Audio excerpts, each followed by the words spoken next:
Our pop-up door helps protect your home while we clean your carpet, tile, and upholstery. We use corner guards to help protect your baseboards and walls while we clean your floors. We also use a UV light to find any hidden stains that may need pre-treatment prior. And then first off, we start with the vacuuming to remove dry soil. This is a very important step. And then we use specific chemistry based on your carpet's needs to pre-treat it. And then we mechanically scrub it using our counter-rotating brush machine. This helps bring a lot of stuff to the surface.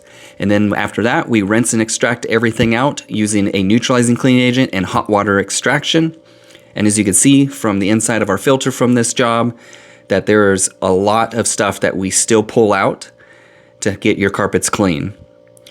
And for some before and after pictures so you can see what we're capable of.